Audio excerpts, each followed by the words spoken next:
अरे राम राम राम राम। कितनी जोर की बारिश हो रही है। 2 दिनों से यह बारिश तो रुकने का नाम ही नहीं ले रही है। मुझे लगता है अब जल्दी ही मेरी छत से पानी टपकने लगेगा। तभी उधर से एक शेर बारिश से परेशान होकर छिपने की जगह ढूंढते ढूंढते उसी किसान की झोपड़ी के पीछे बने तबेले में घुस जाता है, जिस तबेले में उस किसान के कुछ गधे बंधे हुए थे।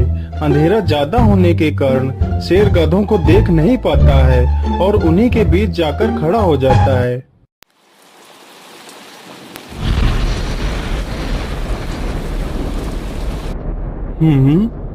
यहाँ से तो किसी मनुष्य की आवाज आ रही है। चलो चुपचाप बैठा रहता हूँ। जैसे ही यह आदमी मेरे करीब आएगा मैं इसे खा लूंगा। हाय हाय हाय, यह बारिश कब रुकेगी? ऊपर से यह टपका भी आ गया। अब मैं क्या करूं? इस टपके से कैसे बचूं?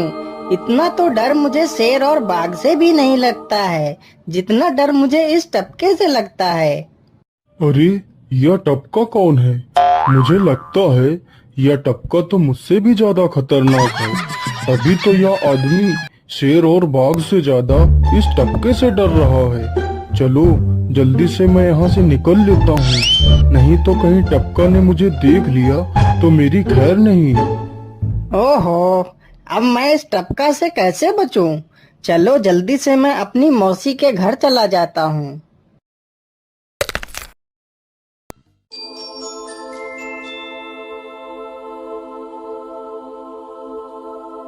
अरे चल चल गधे की औलाद, यहाँ पर छिपा हुआ बैठा है। अरे चल जल्दी। अरे ये क्या, जिसका डर था वही हुआ। यह टपका तो मुझ पर हावी हो गया।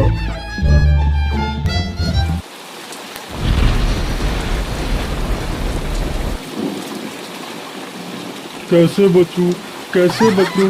इस टपका से मैं कैसे बचूं? हे भगवान मेरी सहायता करो, मुझे इस टपका से बचाओ। मैं आज के बाद किसी प्राणी को नहीं मारूंगा। मैं मांसाहार छोड़ के शाकाहारी बन जाऊंगा। भगवान मेरी रक्षा करो। शेर को दौड़ते दौड़ते रात से सुबह हो जाती है।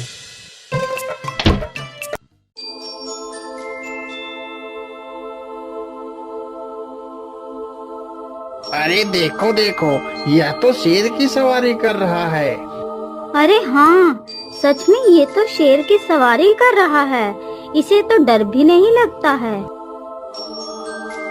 अरे उधर तो देखो जरा, यह आदमी कितना बहादुर है। यह आदमी तो शेर की सवारी कर रहा है। जिस शेर को देखकर हमारी धोती आगे से गीली और पीछे से पीली हो जाती है, यह तो उसकी सवारी कर रहा है।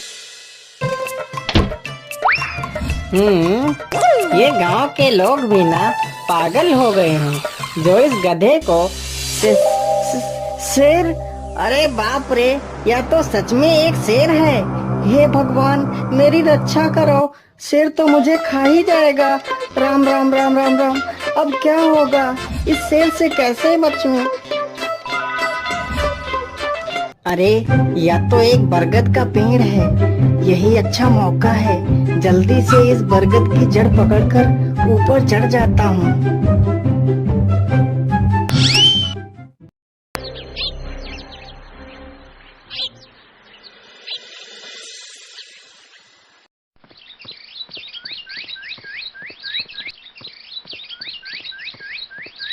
अरे शेर भैया, तुम इतनी जोर जोर से भागते हुए कहाँ जा रहे हो?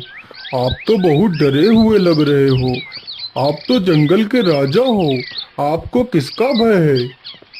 टपका, वो टपका मेरी जान के पीछे पड़ा है। अरे शेर भैया, जरा मुझे बताओ वो टपका है कहाँ? अरे भालू भैया, वो टपका मेरी पीठ से उतरकर उस बरगद के पेड़ पर चढ़ गया है।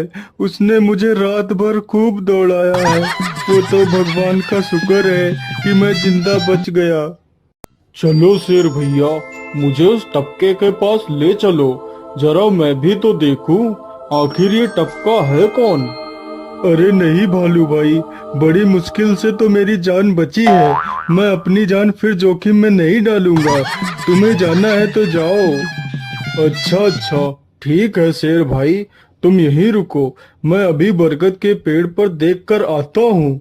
आखिर ये टपका है कौन? जाओ जाओ बच्चों, जब वो टपका तुम्हारे ऊपर हावी होगा तो पता चलेगा। अरे कहाँ है यह टपका जिसने राजा जी की हवा टाइट कर दी? चलो इस पेड़ पर चढ़कर देखता हूँ। अरे बाप रे बाप, शेर क्या अकेला कम था, जो ये भालू भी आ गया। मुझे लगता है कि आज मेरी मौत निश्चित है। भालू पेड़ पर उल्टा होकर चढ़ने लगता है, तभी किसान और तेज से कांपने लगता है। कांपने की वजह से किसान के हाथ से छड़ी छूट जाती है और उल्टा होकर चढ़ रहे भालू के पिछवाड़े पर जा लगती है। भालू धड़ाम से जमीन पर गिरता है।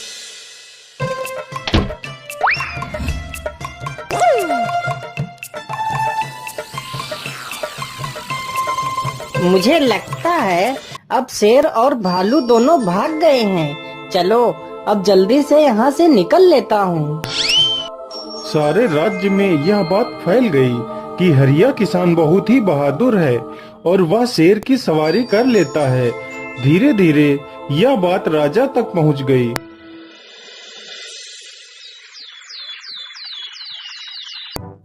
महाराज, क्यों न हम पड़ोस के गांव से हरिया किसान को बुलवा लेते हैं। वह बहुत ही बहादुर है। उसके बहादुरी के चर्चे तो पूरे राज्य में हैं। मुझे पूरा विश्वास है वह इस काम को जरूर कर सकता है। वह इस दुष्ट शेर को जरूर पकड़ लेगा। सैनिकों, हरिया किसान को आदर पूर्वक हमारे दरबार में पेश किया जाए। महाराज, आपने हमें याद किया। बताइए क्या बात है।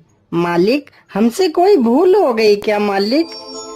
नहीं नहीं हरिया, तुमसे कोई गलती नहीं हुई है।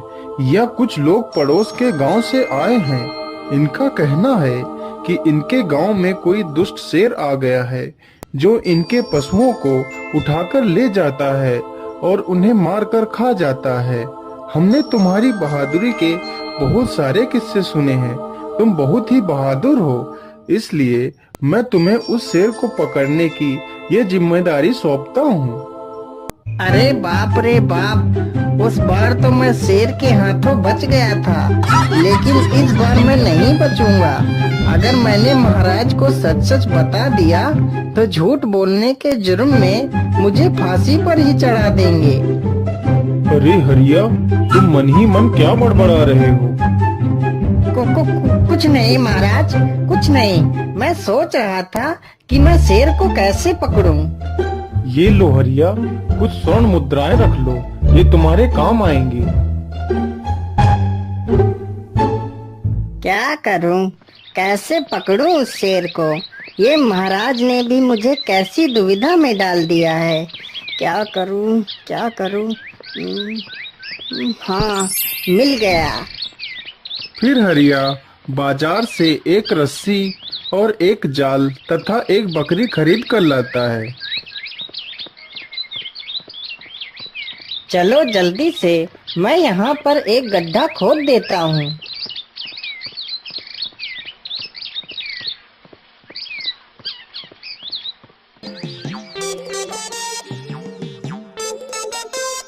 गड्ढा तो खोद दिया। चलो अब जल्दी से इस बकरी को रस्सी से बांध देता हूँ। हरिया ने बकरी को रस्सी से बांधकर गड्ढे में खड़ा कर दिया और जाल को लेकर पेड़ की डाल पर बैठ जाता है। थोड़ी ही देर बाद जब बकरी को भूख लगती है तो वह चिल्लाने लगती है। अरे, यह तो बकरी के चिल्लाने की आवाज है, लेकिन यह आवाज आ कहां से रही है? आसपास तो कोई नहीं दिख रहा है। मुझे लगता है यह आवाज उस पेड़ के पास से आ रही है। चलो चलकर देखता हूँ।